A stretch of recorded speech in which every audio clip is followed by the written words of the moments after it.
I'm so happy. It's actually evening here, but Good yes. evening. Good evening. Good day. Good day. Oh, thank you all for getting up so early and being ready to do this now. That's great. We're very excited to spend this time with you. Well, I'm very excited. This is, time is so fascinating because here we are, we're all together, right? Yet you're 14 hours different than when I am. That's correct. It just shows it's an illusion, right? It just shows it's an illusion. Anyway, I'm so happy to be here with all of you. Thank you. Thank you so much for joining us. Where are you? In Australia? I'm in Sydney, Australia. Sydney. Yeah. Okay. But there are people joining from all over Australia. Most of us are in Sydney, but there are people in other, because Australia is so big, like America, there's people in other time zones as well. I've been there 4 times. Yeah. To Australia. Yeah. Beautiful. I did some programs there. Yeah. Oh, beautiful country. He's in New Zealand as well. Yeah. I'm going to wait 2 minutes just to let everyone in, and then I'll introduce you, and I've got a few questions and we'll get started. Okay. So just wait a couple more minutes.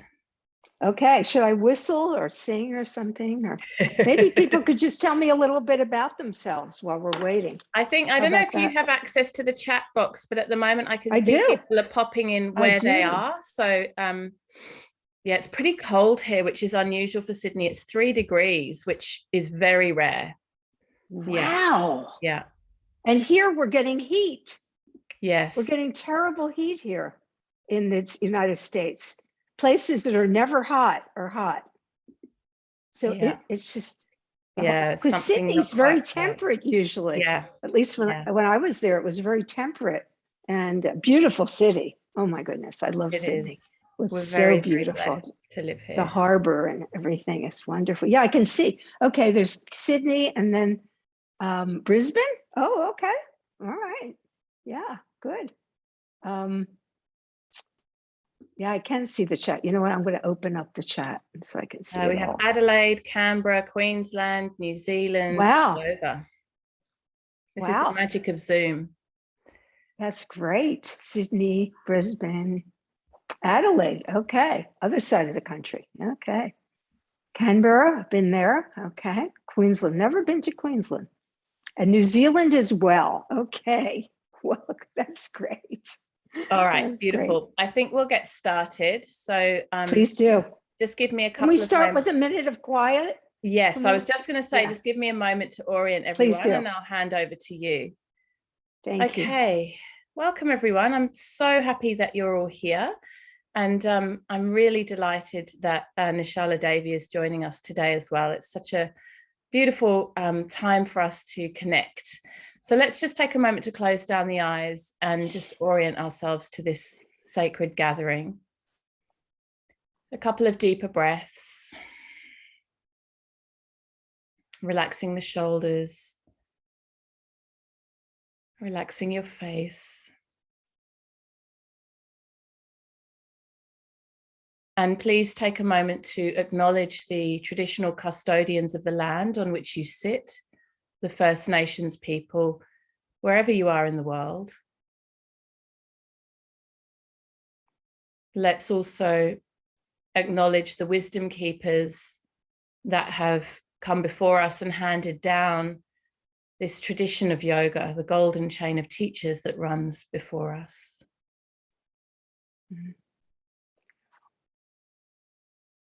And then finally, also acknowledging the wisdom keepers from our own personal ancestry, our own culture and heritage.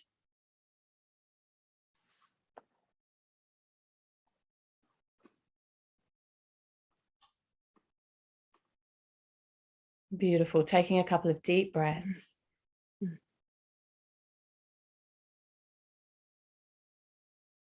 And gently opening your eyes. So I'm very excited this morning to welcome Nischala Joy Devi, who I have been a huge fan of for a long time. Those of you who've been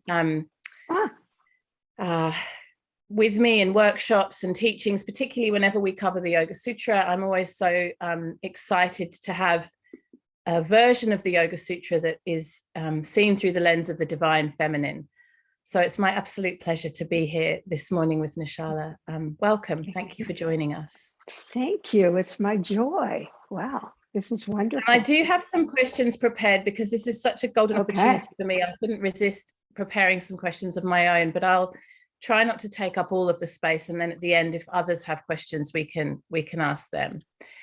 I have a small request before you begin. Please. If I could.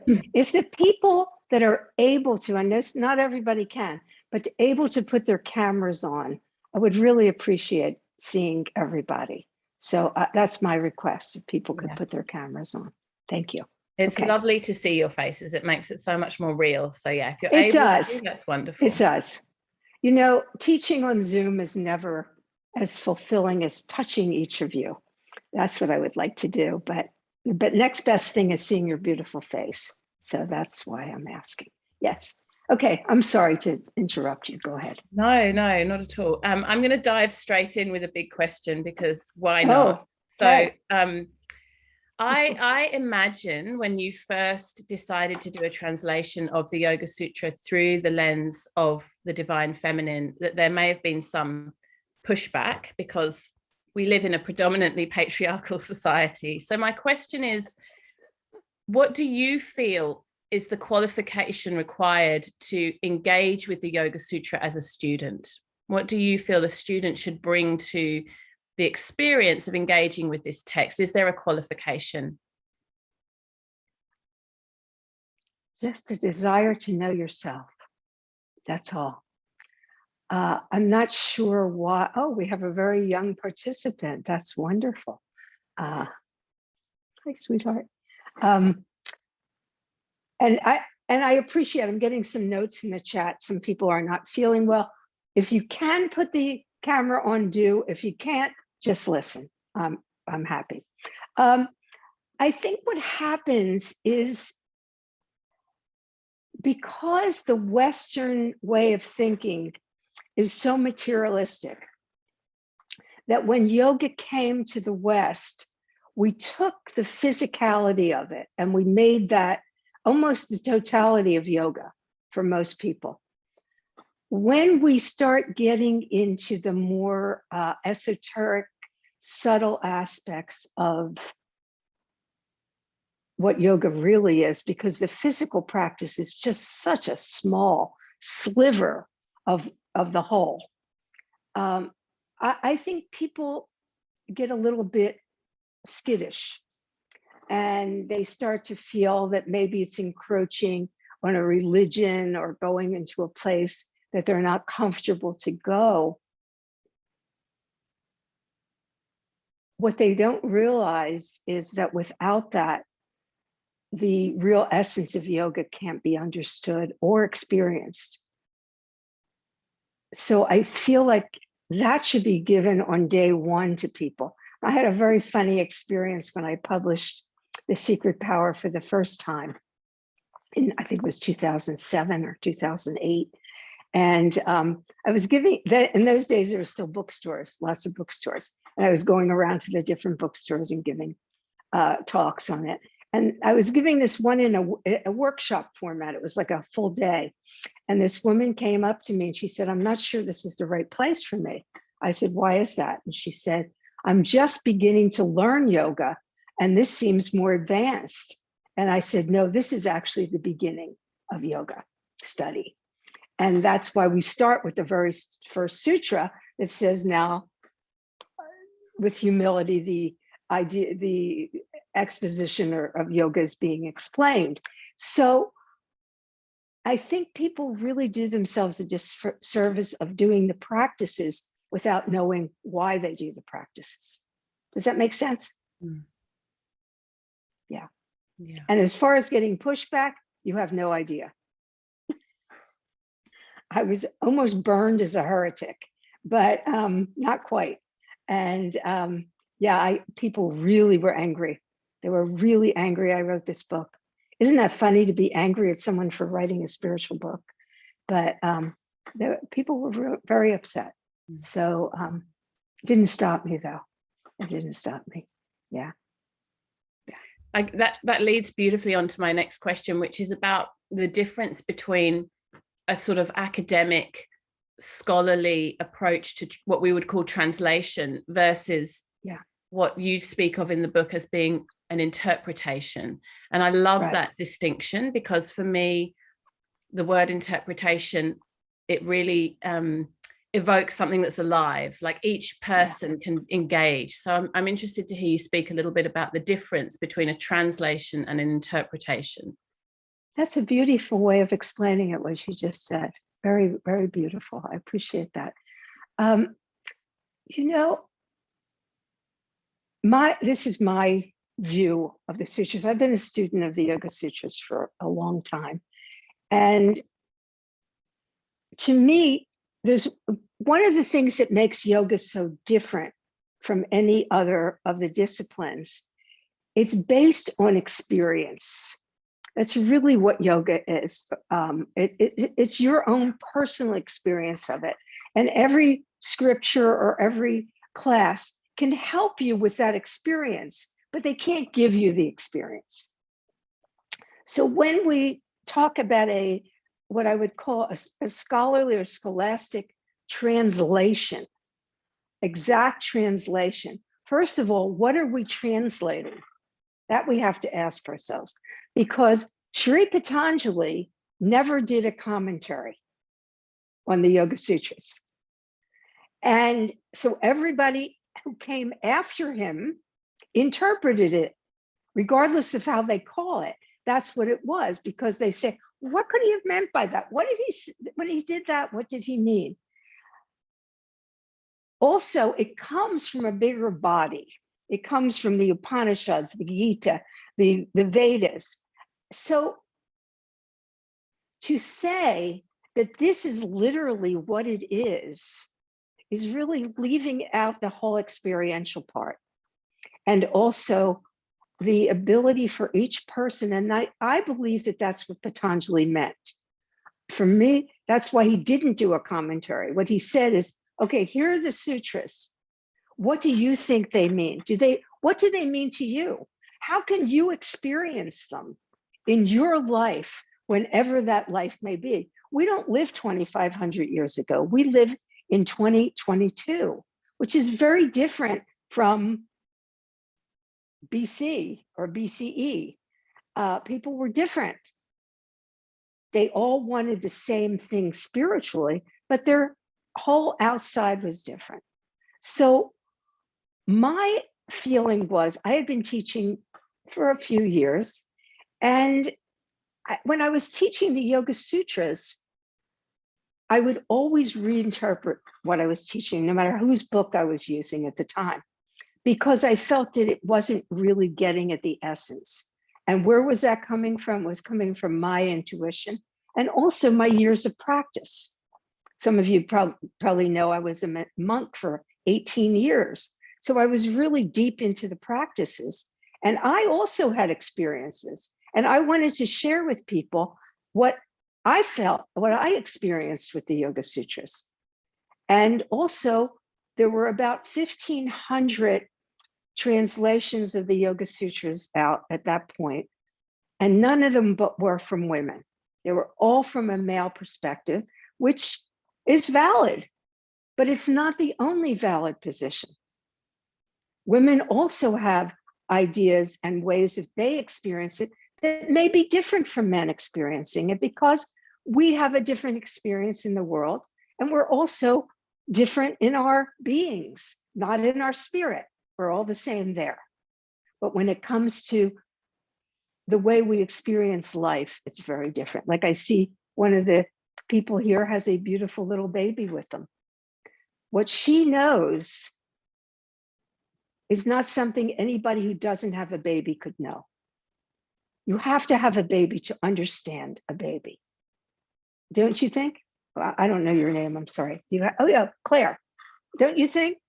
Because I never had a baby. I don't know what you know, right? And I'll never know what you know about babies. But you could teach me about babies. You can teach me what I need to know. And that's how I feel. If someone experiences, say, deep states of meditation or even samadhi, after we are steeped in that, it is, in my opinion, our responsibility to help others get into it. It's not that you walk away and say, oh, I've had it, I'm done. I'm just going to go sit in a cave and enjoy the rest of my samadhi experiences. People go back. You go back to help the person. Okay, this is what we do. You want to get there? This is how you get there.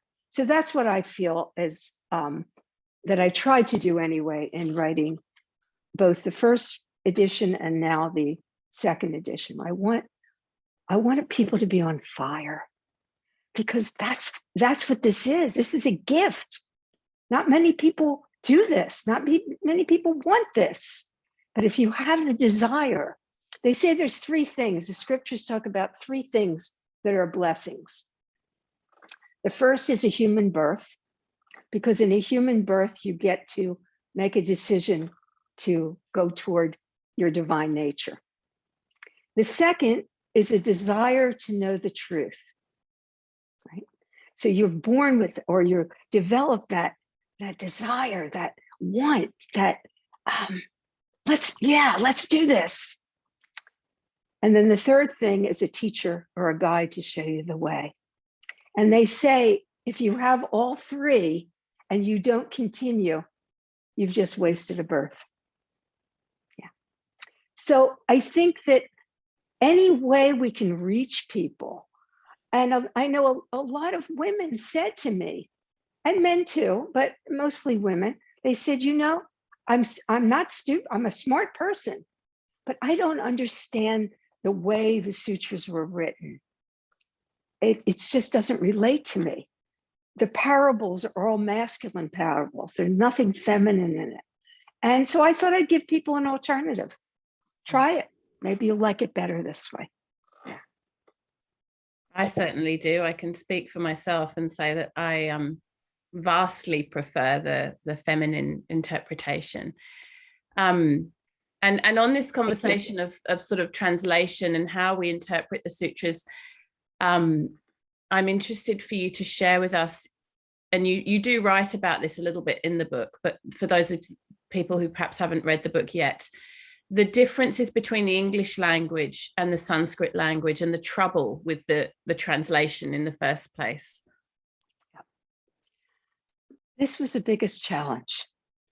I'm not a Sanskrit scholar. I never claimed to be a Sanskrit scholar. What I do is I feel it. I feel what it means. I experience what it means. And some of you are smiling and nodding your head because you know what I'm talking about.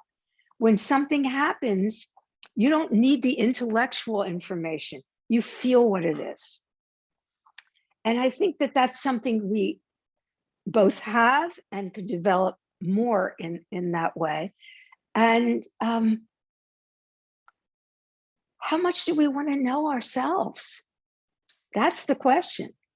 How keen are you? Or do you want to walk around for the rest of life thinking that this is it?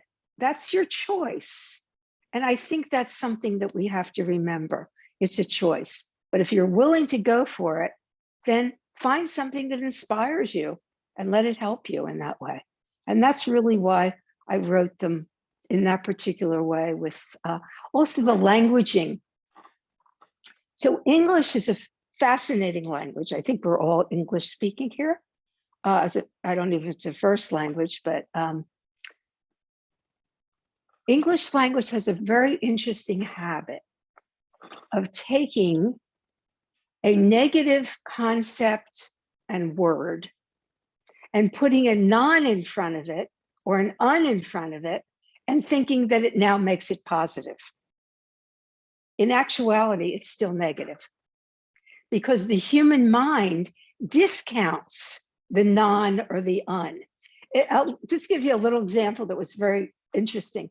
Some years back, it was a fad, it became a very popular fad, to put notes on your refrigerator. So people who were trying to lose weight put a note on their refrigerator and it said, I will not eat between meals. Okay? I will not eat between meals. And what people found is they started gaining weight, and they couldn't figure out why. Because of the way it was written, I will not got taken out. So it turned into, I will eat between meals. And that's what the human mind does. So when we see a concept, one of the highest concepts in yoga, ahimsa, and they call it non-violence. To me, what it says is two things. One is they don't understand what ahimsa really is and who the audience that the yamas and the yamas are speaking to. And also, why would you promote any kind of violence, even non-violence?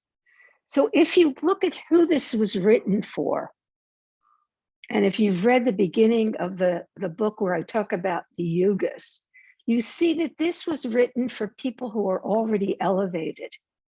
And the fear was that they were coming into an age where the consciousness was falling slightly. And they wanted to bring something forward to remind the next generation of who they were. And what they said to them, you are a person who is loving and compassionate, not a person who's violent and is trying not to become violent. So I changed all that into the positive, all that, because to me, it didn't work to have it in the negative. And if you really understand Sanskrit and not try to translate it into English, it's a positive. It's not a negative. Yeah.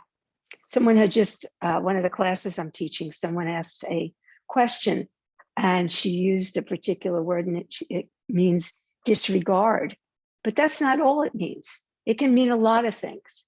So I think we have to be very careful to think there's only one word or one definition for one Sanskrit word. It can mean a lot of things. Yeah. Does that make sense? It makes just nod or something. Sense. The whole group, just nod or do something. So I know you're Thumbs out up. there. Yeah. Yeah. I have one last question, and then I'll hand over because I'm sure that some of the participants here would love to ask you a question. I'm fascinated, and again, this is from the introduction of the book for those who haven't yet read it. You write about the way that the sutras would first have been written onto leaves, and that potentially there's some conversation around the order, and because it wouldn't have actually been a book like in a structured format. So I wonder if you could just tell us a little bit more about that, because I found that so interesting. I think we have to keep remembering how old these scriptures are. They didn't have books then.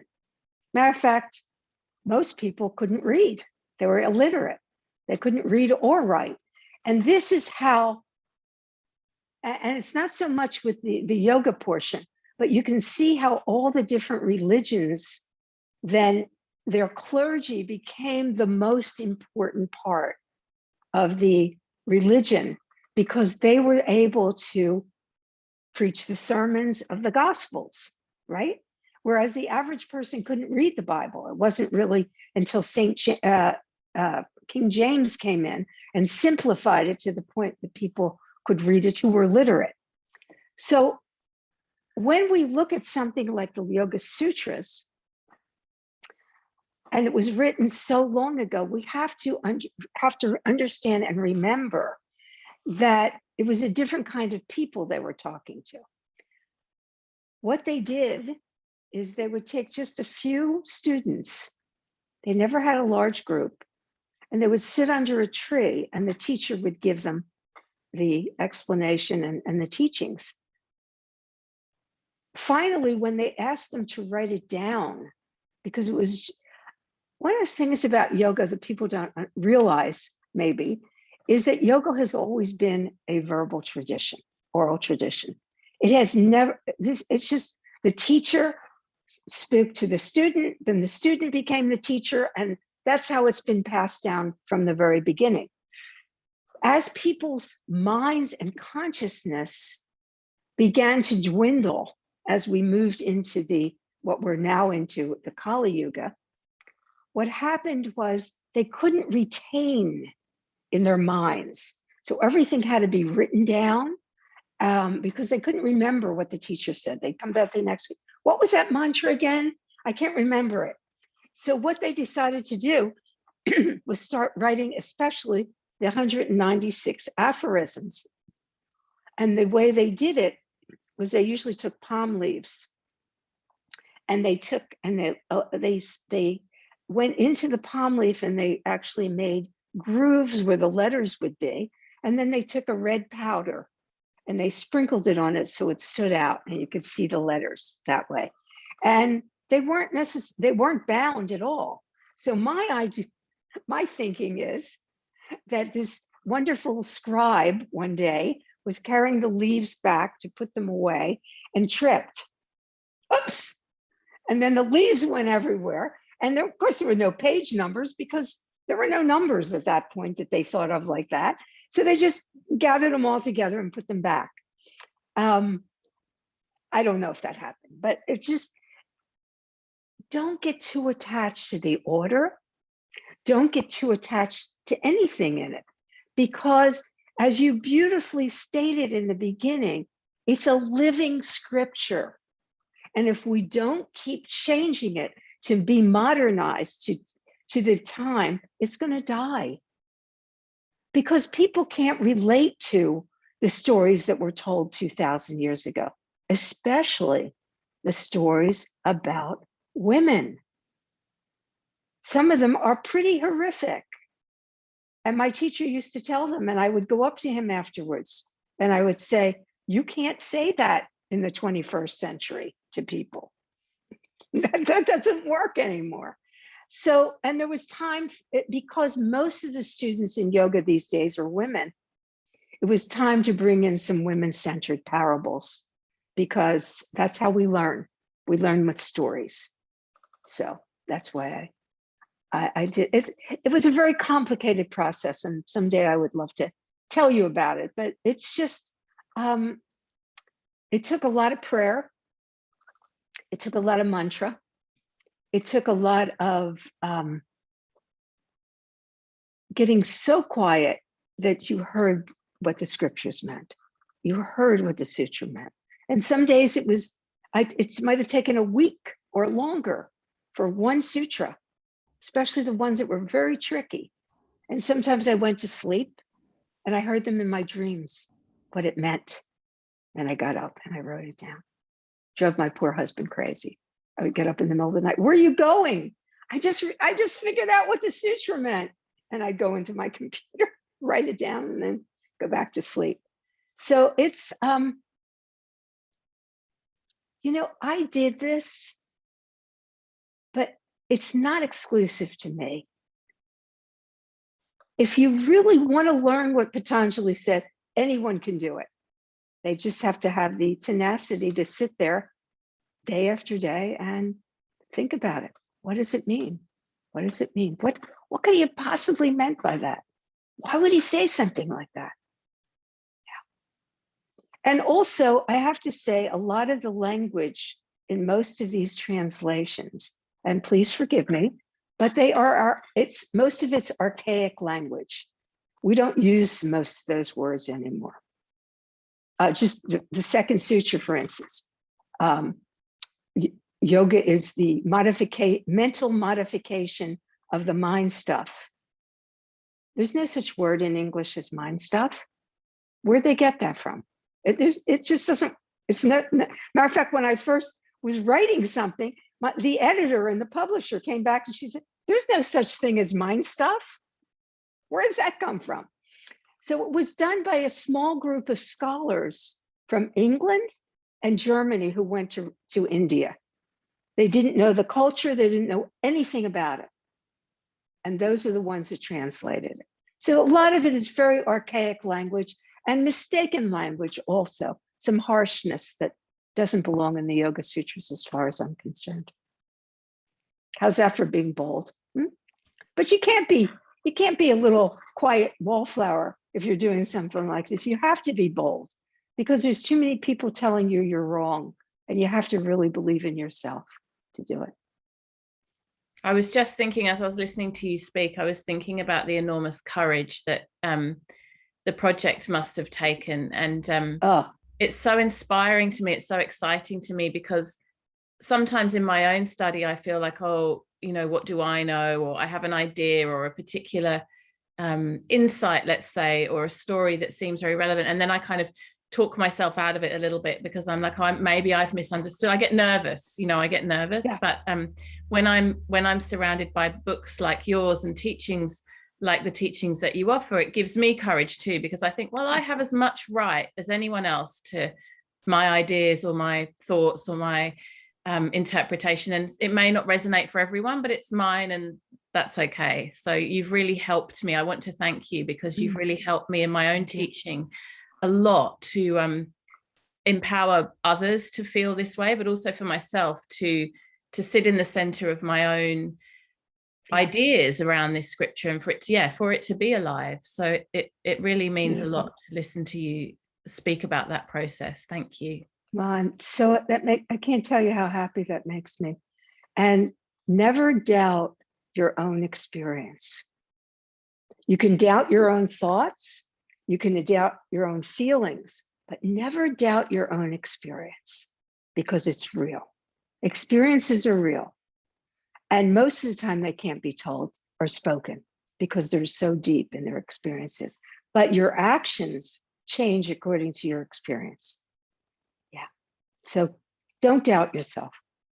Doubt has no business in the spiritual path, because, as a matter of fact, I'm going to give you one of my favorite quotes from the scriptures. You can write it down. I'll spell it for you. It's not very long. And it is kas chit diraha. And it means very few are that courageous. It's courage. Kus, C-U-S. Another word, C-H-I-T. Another word, D-H-E-E-R-A-H-A. Diraha. Diraha is courage. Right? Be courageous. You have to be courageous. You have to be courageous. This path does not let you say, oh, I'm afraid I can't. No, you've got to go for it. You got to go for it. No matter what other people think, no matter what other people say, your experience is 100% valid. And that's how we get to that higher consciousness, higher state. Yeah. Beautiful. Okay, let's open up. So I would love to welcome any questions. You can write in the chat, or even better, unmute yourself and feel free to jump in and ask a question. Wave at us. Yeah. Okay, Claire, we got a would question. you like to ask Claire. a question? Claire. Yes. Hello. Such an honor to, oh my gosh, meet you, and thank you, Katie, for doing this. I was first introduce us, please. Oh, Claire and Dylan. Hi, Dylan. Hi. He's very intrigued by all of this. Our youngest yogi. Youngest. Yes. Yeah, yogi at heart. He's learning the important stuff first.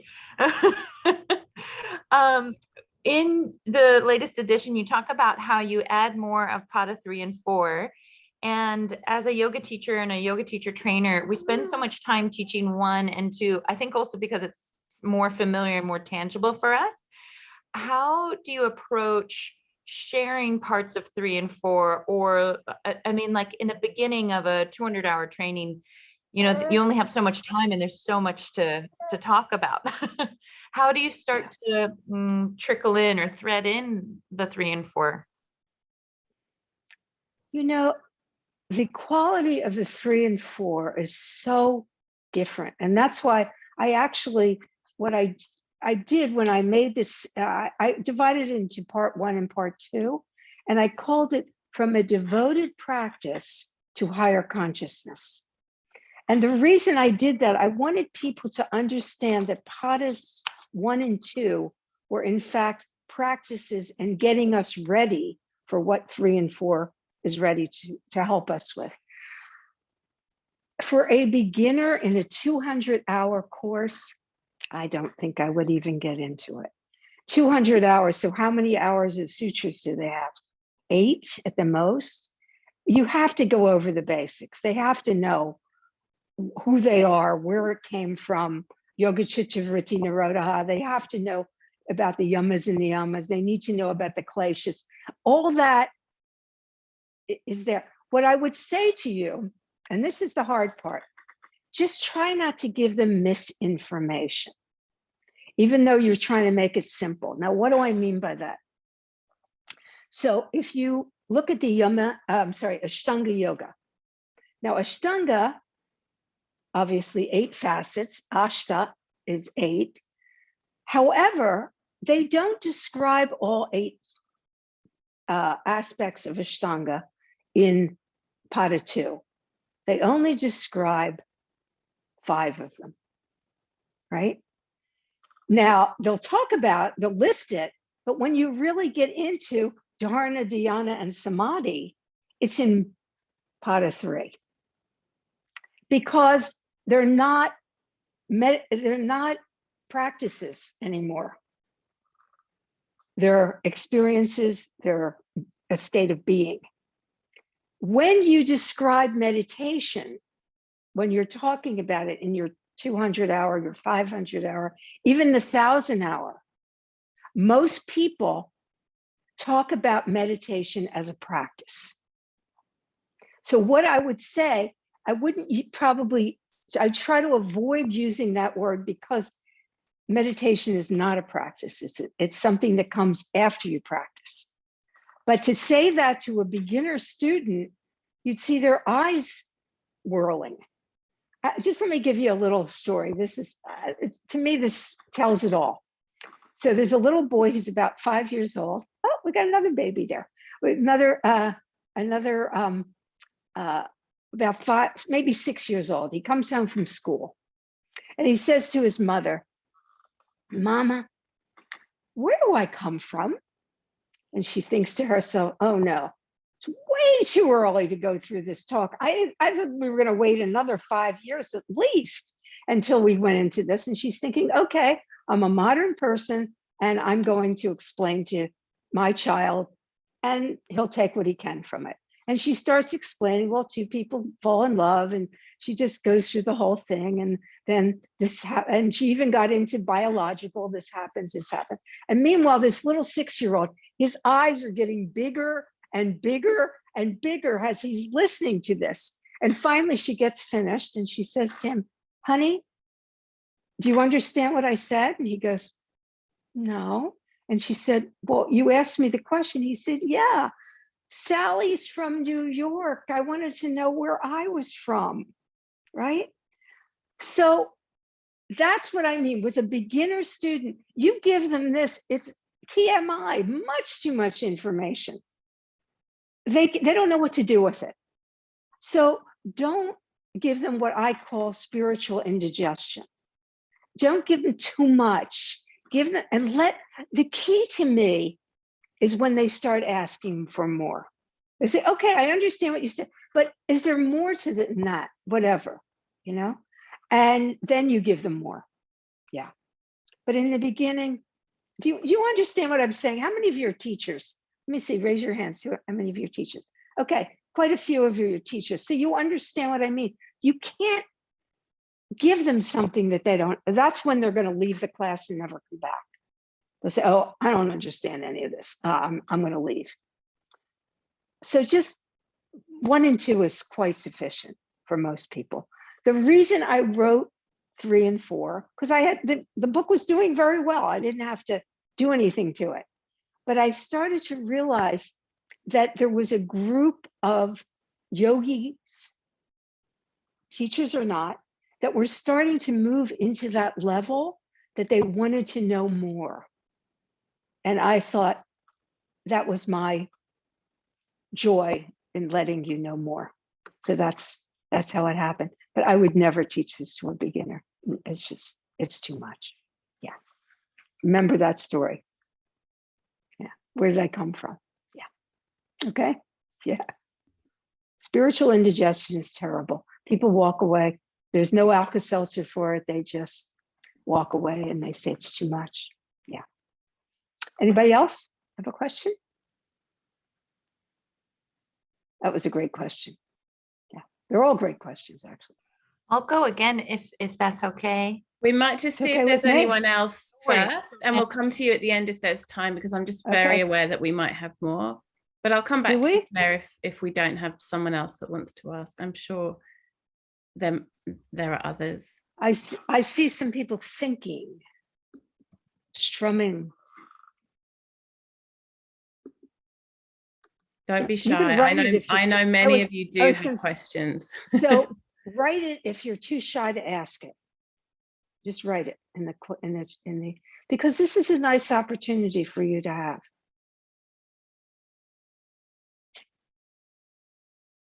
Okay. All Bruna, right. I think Bruna, Claire, Bruna, you had your hand up for a moment. Did you want to ask a question, or you've? just scratching. Okay, Where are we? we'll come No? back to Claire. Okay. Oh my gosh, okay. You win. You win by default. I have two, but I'm like, which one do you ask? When you have someone who is very religious, let's say, I have some students who say, I'm so Christian, it goes against my values to like do a sutras course or do meditation. What do you do, or how do you encourage them that spirituality doesn't conflict with religion, but rather encourages the celebration of honoring the divine, and how do you approach that so that it's not pushing, but it's opening the curiosity towards it? I think just that you can say that to people. And yoga is not a religion, but it helps us if we have a religion. The problem is we're getting back to the same issue of fear. If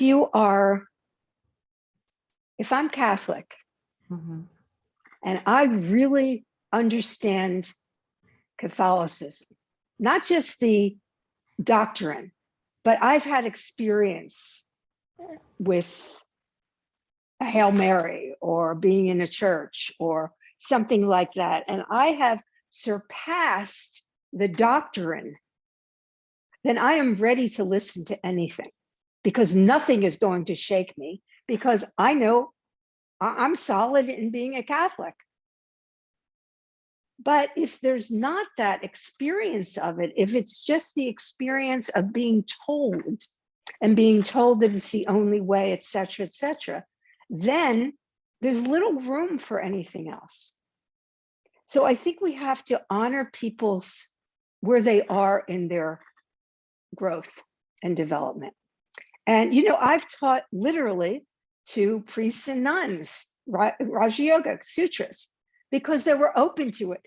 There was nothing that was going to shake them, because they knew who they were and they were steeped in the church, and that was it. But they also knew that they might learn something from other traditions. So it's a very hard one, and something I come up against all the time. I mean, I've also taught groups of rabbis, right, who were open enough, but they're not all like that. So within the religion, there's the fundamentalists, and then there's the mystics. And if you can get someone that's somewhere in the middle, or even leaning toward the mystical side, then they do it. Otherwise, they just want to do physical poses. That's safe for them. And it's interesting. A Christian mystic, Saint Teresa of Avila. Some of you may have heard of her. I really like her. She's really feisty. She's feisty. She liked that, and lots of wonderful stories about her. But the main thing is she actually wrote a book on the chakras. It's called what's it called? It says in there, in my father's house, there are many mansions, and she names 7 of them. And as they go up, It's basically a form of chakras. Now, where did she get that from? She got it because she's a mystic. And chakras don't belong to yoga. They belong to our spiritual bodies, right? So she got that from there, and she wrote a book about it. So if you read it and you know about the chakras, you see that it's part of it. So it's, you know, the Vedas were very clear. They said interior castle. Thank you so much, interior castles. Because I keep thinking of Seven-Story Mountain, but that's Thomas Merton. You know, I kind of get the two confused sometimes.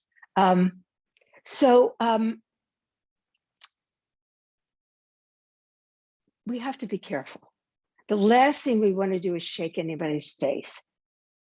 And we have to just honor where they're at. And hopefully they will mature and get to another place. And maybe in 5 years, come back and say, I'm ready for a little bit more. Can you help me?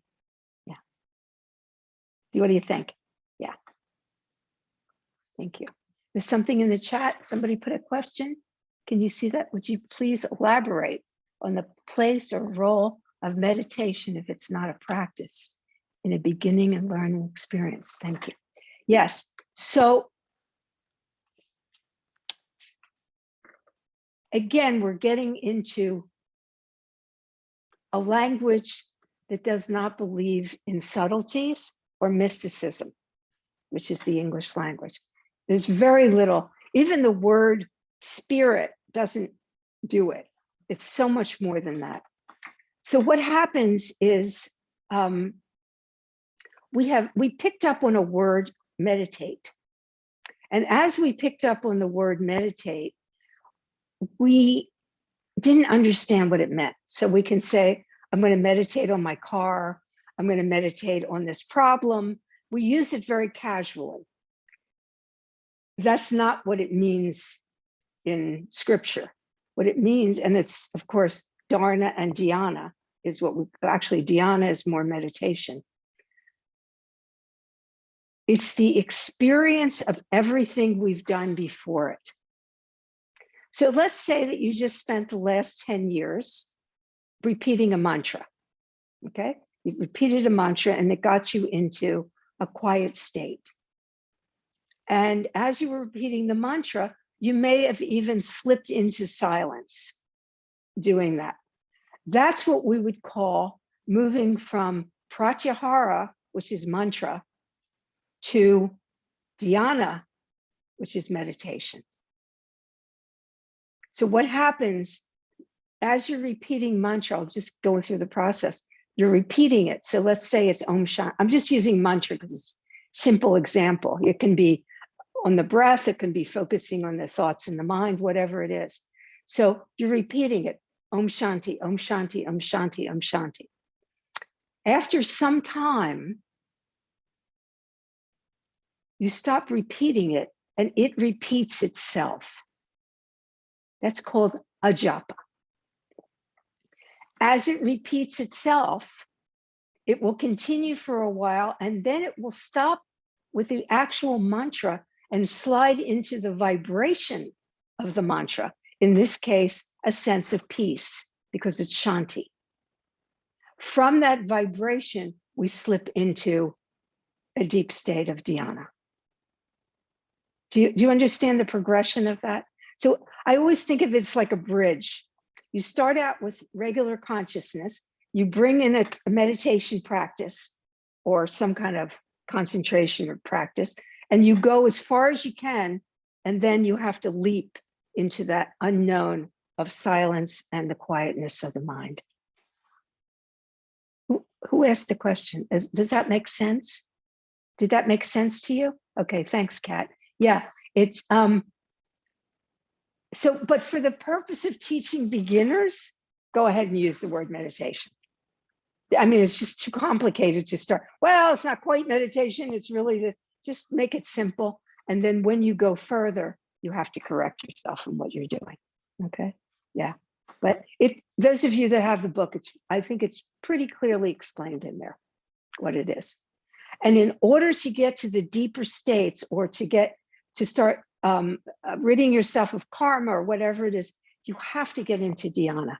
It has to be a deeper state. Yeah. Kim, you had your hand up? Or Yeah. a hand up? Electronic hand up. Yes. First of all, thank you for everything that you have shared and all the questions that have been asked, because it has been amazing and so inspiring. And I think for me, it's a realization of why I find it really hard to relate to the sutras, because perhaps it has been written from such a masculine perspective that I totally cannot relate with any of that. And I guess the understanding of that makes it for me really difficult. And I just really relate. I had to write it down because it just dropped in for me what I wanted to ask. Because I really related to what you said with like feeling the deeper feeling of the personal experiences, and that it sometimes cannot be put into any words. And that is something that I am at in my own journey as a yoga teacher, but also with Reiki and my own practices and integration of what I learned from that. But as also my first language is Dutch, sometimes as I am teaching and explaining things in English, it's really hard to find the right words to, I guess, give forward the teachings that I have learned from my own experiences and the things that I get from my meditation or my yoga practice. Like I do Ashtanga as well as Hatha, and like holding the poses with that and sitting in those poses and in the feeling and the sensations is amazing. And I understand the feeling, but I don't know how to put the words to that. And how do you find the words to, I guess, explain or write it down how it means to you? Because I love writing as well. And sometimes I just get stuck on that. It's like a veil, because I can just not like they are there, but they're also not physically there yet. Does that make sense? Totally. To me, anyway. But that, yeah. I don't know to everybody else, but to me, it makes sense. So there's a lot, you said a lot. Okay. Sorry. I'll try to get a few of the aspects of it. I didn't write anything down. First of all, when you say you don't have the words to describe it, then that shows a real experience. Let's take a mundane example, falling in love. Okay. We've all probably fell in love at one point or another. And what happens? You go and you call your best friend and you say, well, I met this person and I'm totally in love with him. Well, tell me about the person. And you say, I can't really describe it, but when I'm with him, I have this, I can't describe the feeling. I can't put it into words, right? We've all said that, right? Well, imagine if we're saying that about love. Imagine what it's like trying to describe samadhi or a deep state of dhyana. It's not, you can't describe it. And believe me, I struggle to find words to try to describe this. It was not easy. It was and English is my first language, but it's still not adequate to me. So I don't think you have to explain it. And that's the purpose of the higher, or the idea of the higher consciousness, is there are no words. You don't bring your mind with you when you go there. Your heart goes with you, but not your mind. So there is no way of explaining it. And I think I even said that in different parts of the samadhi. And I said, there's just no words. And someone asks you something, and you just go, it's like watching a beautiful sunrise or sunset. People say, well, tell me about it. What were the colors? I said, it wasn't about the colors. It was about the feeling that I got when I was watching it. Well, tell me, what is it? I can't explain it. So when you get to that point in your practice that you cannot explain it, you know that you've gone deep. Don't worry about explaining it. Explain how to get into it, but you can't explain what is there. And, it's like a child going and saying, Mommy, what does it feel like to fall in love? Well, you'll know when you get there, because no one can explain it. So I think that you need to let that go. Just let that part go. Was there another succinct question. You wrote it down, but I didn't. No, I think that explains it a lot. Yeah. Trust yourself. Trust yourself. I think this is what complicated books do. They cause us to doubt ourselves. And this is one of the reasons I try to make it as simple as I possibly can without losing the essence, because I don't want you to doubt yourself and say, oh, I'll never get into those deep stages. Of course you will. It's your birthright. Everyone will. Not at the same time. Never doubt yourself. You're a divine being, and period. You don't have to earn it. It's already there. And this is what I see. I see people say, oh, I can never meditate. I could never control my mind. And that's why I purposely do not use the word control. Let me just take a poll here. Raise your hand if you've ever tried to control your mind and you were successful. Raise your hand. Yeah, that's the problem. So why try if you're going to just get frustrated? This is what I would suggest. Let the mind do what minds do. They're busy, right? Let it do what it does. Go to your heart. Let it chatter away all at once too. Say, it's fine. Do what you want to do. I'm with my heart right now. And I'm going into a deeper state. And what do you think will happen with that chatter? It will just go away. Because you're not paying attention to it, and it will just go away. So that's what I would say. Don't worry about, am I doing it right? And I have people write to me, am I in this level of samadhi? Who cares? If you're in it, you don't care. And if you're in it and you try to identify it, what happens? You lose it. You go right back to the mind. Yeah. Now, you're not going to hear this from a lot of people. They say, you have to do it this way, this way.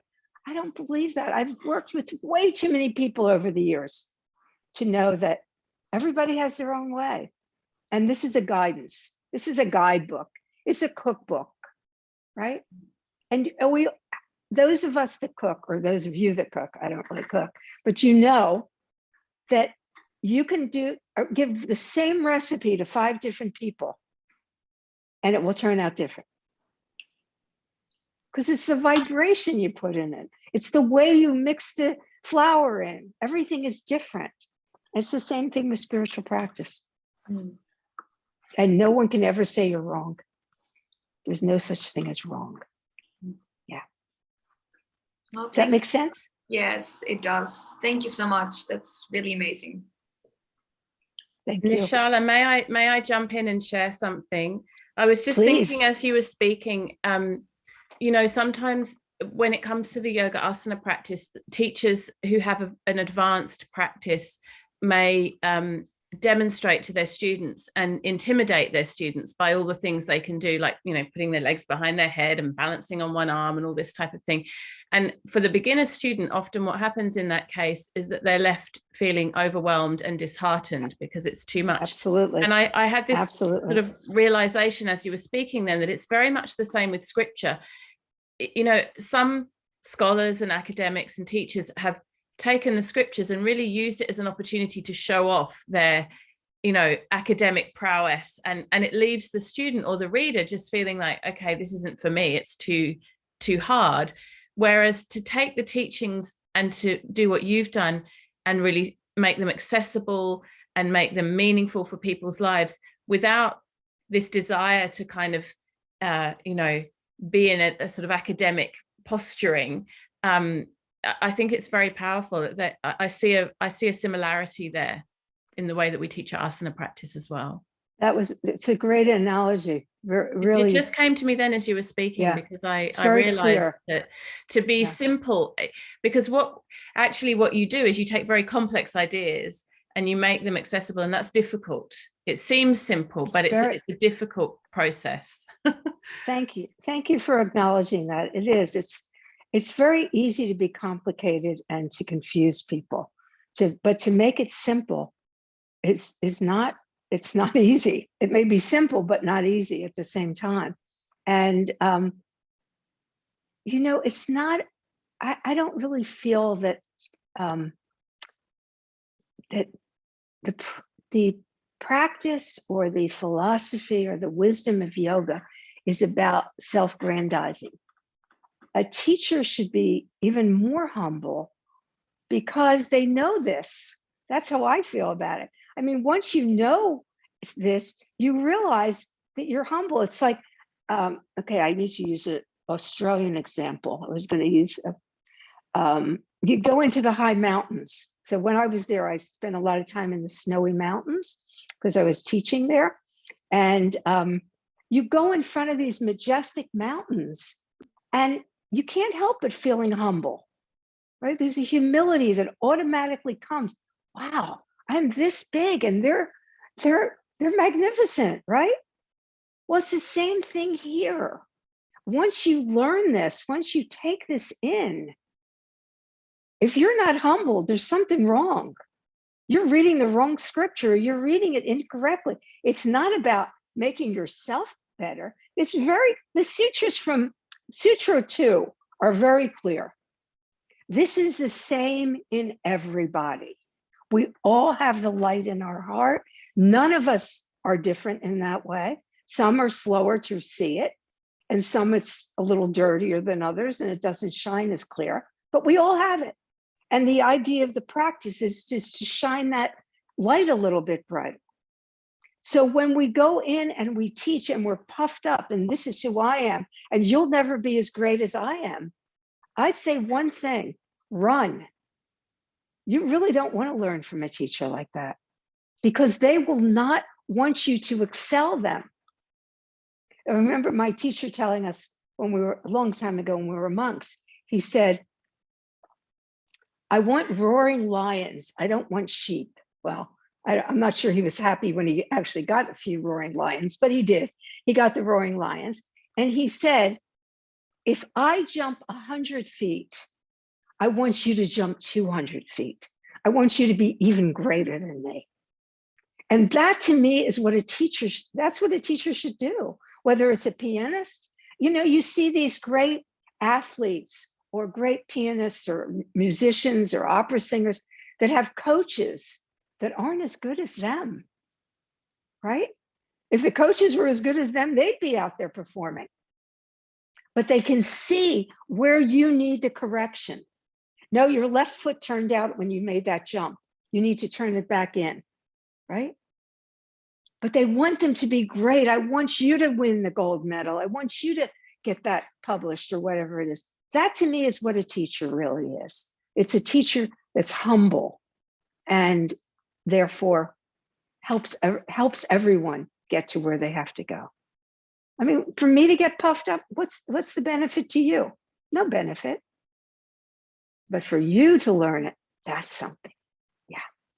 And you're right, there's very few like that. And I don't know why.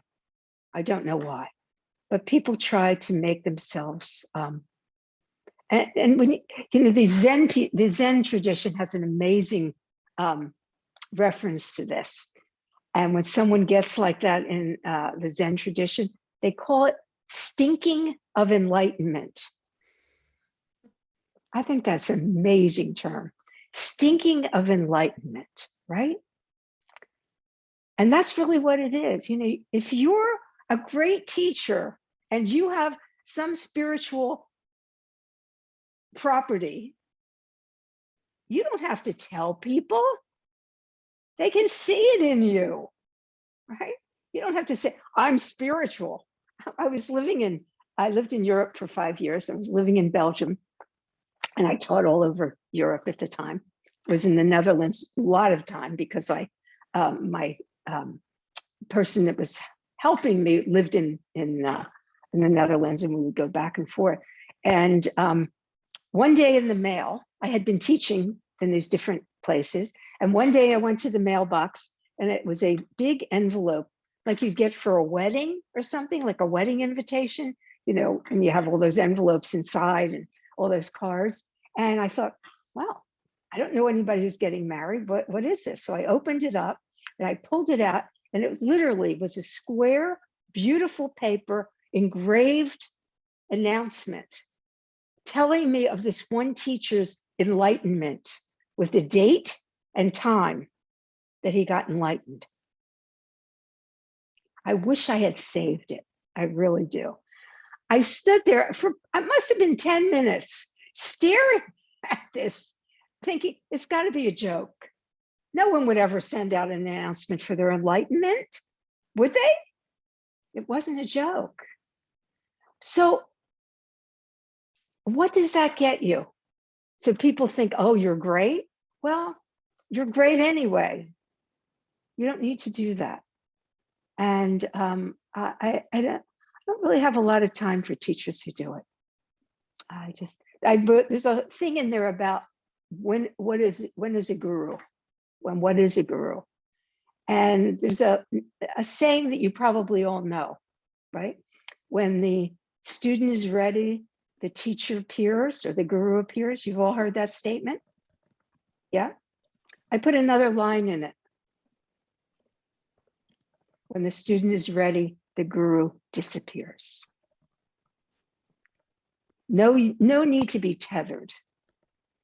You learn what you can, and you go back for subtle adjustments when you need to, but you don't have to be tethered to anyone. You know all this, it's all within you.